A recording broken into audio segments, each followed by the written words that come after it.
Assalamualaikum warahmatullahi wabarakatuh guys. Jangan lupa subscribe dan aktifkan tombol loncengnya biar nggak ketinggalan video inspiratif lainnya. Kali ini kita bahas pengelolaan waktu Islami di perusahaan. Waktu itu ibarat pedang, manfaatkan dengan baik. Kita kupas tuntas cara mengelola waktu berdasarkan prinsip Islam. Siap meningkatkan produktivitas dan keberkahan? Let's go! Islam mengajarkan kita untuk menghargai waktu.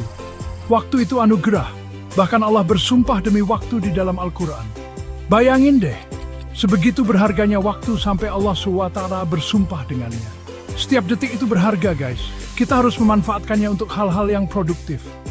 Ingat, waktu yang hilang nggak akan pernah bisa kembali. Rasulullah SAW selalu mengajarkan kita untuk mengawali hari dengan kebaikan. Nah, salah satu kebiasaan baik yang bisa kita terapkan di perusahaan adalah dengan memulai pekerjaan setelah sholat subuh. Kenapa? Karena di waktu pagi hari keberkahan itu lagi melimpah, guys. Bayangkan, suasana masih sejuk, pikiran masih fresh, dan hati pun masih bersih. Di waktu-waktu seperti ini, kita bisa lebih fokus dan produktif dalam bekerja. Islam mengajarkan kita untuk pandai-pandai membagi waktu, atau dalam bahasa kerennya tanzimul waqt. Nah, di perusahaan, prinsip ini bisa diterapkan dengan membuat jadwal kerja yang efektif. Misalnya nih, menyediakan waktu istirahat yang cukup untuk sholat tepat waktu. Jangan sampai deh kita terlalu sibuk kerja sampai lupa kewajiban kita kepada Allah SWT. Selain itu, penting juga untuk tidak membebani karyawan dengan lembur yang berlebihan. Guys, menunda-nunda pekerjaan itu penyakit loh. Selain bikin kerjaan numpuk, menunda pekerjaan juga bisa bikin kita jadi nggak disiplin dan nggak profesional. Nah, di perusahaan, kita harus hilangkan kebiasaan buruk ini. Kita harus disiplin dalam menyelesaikan tugas tepat waktu, nggak pakai ditunda-tunda. Ingat, waktu itu sangat berharga dan jangan sampai kita menyia-nyiakannya. Kita bisa mulai dengan membuat to-do list dan memprioritaskan tugas yang lebih urgent. Disiplin dan konsisten itu kunci sukses dalam mengelola waktu. Di perusahaan, kita bisa terapkan ini dengan membuat jadwal yang jelas untuk setiap pekerjaan.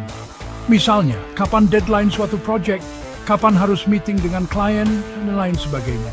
Dengan begitu, kita bisa bekerja lebih terarah dan nggak keteteran.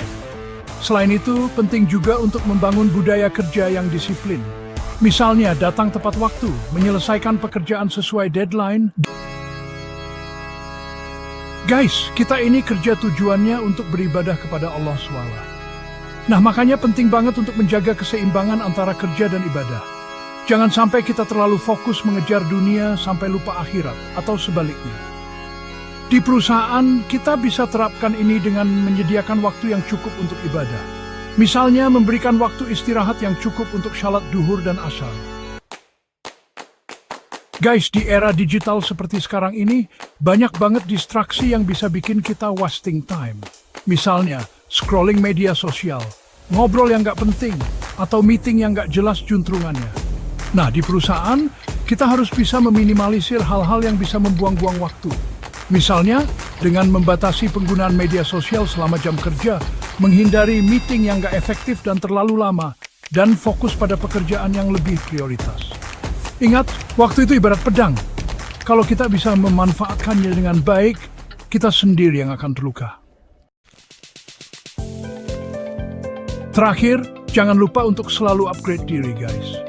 Kita harus bisa memanfaatkan waktu luang yang kita miliki untuk hal-hal yang bermanfaat, seperti membaca buku, mengikuti seminar, atau belajar skill baru.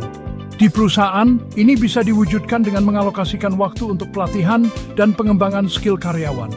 Dengan begitu, karyawan bisa terus berkembang dan perusahaan pun bisa semakin maju. Nah guys, itu tadi beberapa tips mengelola waktu secara Islami di perusahaan. Ingat, mengelola waktu dalam Islam bukan hanya tentang efisiensi kerja, tapi juga tentang keberkahan. Kunci utamanya adalah disiplin, seimbang, dan menghindari pemborosan waktu. Yuk, kita contoh Rasulullah dalam kehidupan sehari-hari. Semoga video ini bermanfaat dan menginspirasi kita semua. Jangan lupa subscribe, like, komen, dan share video ini. Wassalamualaikum warahmatullahi wabarakatuh.